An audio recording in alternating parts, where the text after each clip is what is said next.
Hi everyone, so today we are going to do a video in English, something that I don't do much on my YouTube channel. So this is my mother, Agnes Redding. Hello. And I'm Millie Redding, so I'm a YouTuber since 2015 and I talk about bipolar disorder and mental illness. And today we are going to ask each other questions to answer maybe your own questions about bipolar disorder.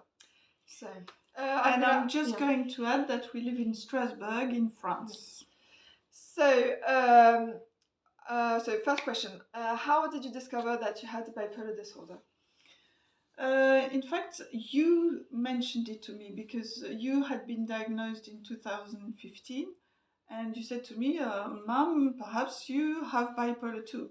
And so I went to the hospital to see a specialist who in 1 hour diagnosed bipolar disorder by asking the right questions about my life.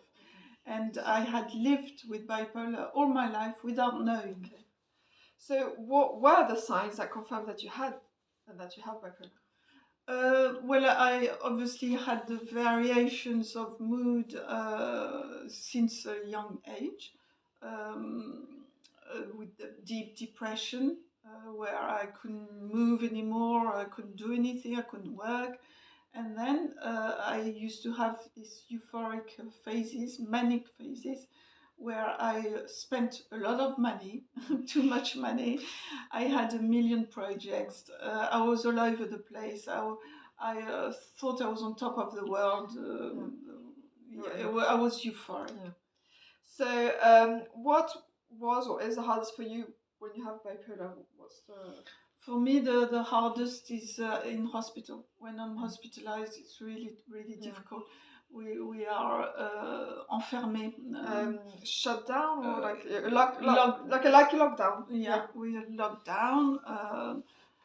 We have to take a lot of medicine, very strong medicine, and I hate it. I hate the hospital. Yeah. How did you?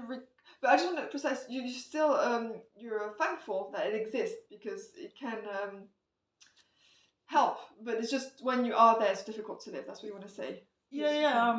You're not criticizing hospital. No, I'm glad that they help me get better. It's just hard to live. But yeah. So how did you recover? I met my new psychiatrist in 2016, and she explained a lot of things to me because I wasn't too sure about bipolar. So she explained. And she also encouraged me to take my medicine regularly, every day. And also, 2 years ago, at the beginning of the pandemic of COVID, I was sent to a clinic and I stopped drinking alcohol and they gave me Valium and that really helped me because alcohol and medicine don't go together. So you had anxiety, benzodiazepine. How do you say anxiety? So against anxiety, basically. Yeah. So you stopped drinking. You even stopped smoking recently. Yeah, I stopped smoking. You educated yourself with about bipolar and everything. And also, I got involved in mental health activism through a social network. Okay. And through this Bipolar on Air Facebook page. Okay. So now you have questions. Well, it's about kind of the same questions.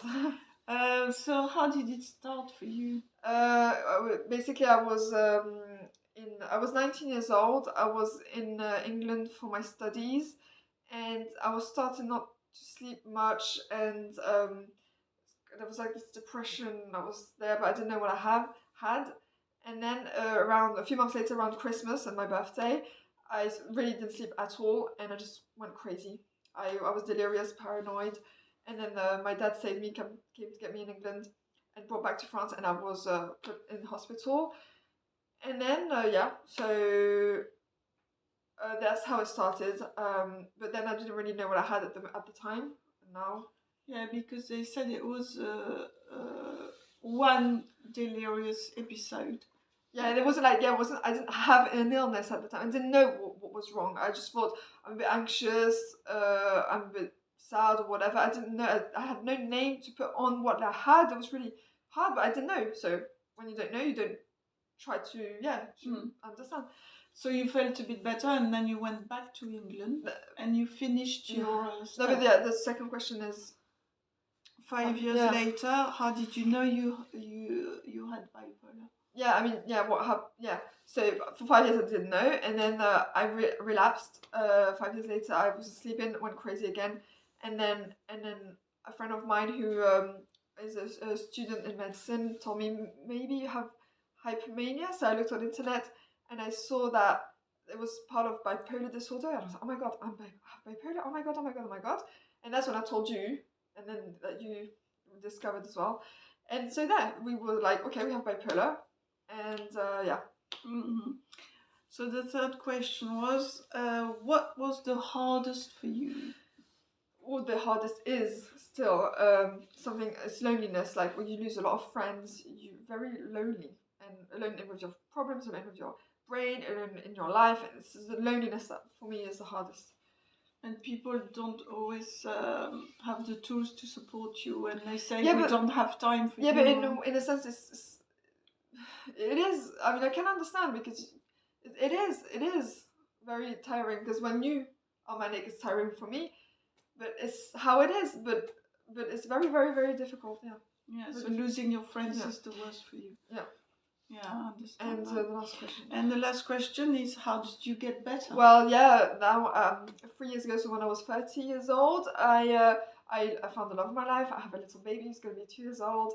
I have the right medication that they found at the hospital for me. So everything lined up and everything, yeah, was great. And then my brain just went back to be in peace, and yeah. So today we want to say that there is hope.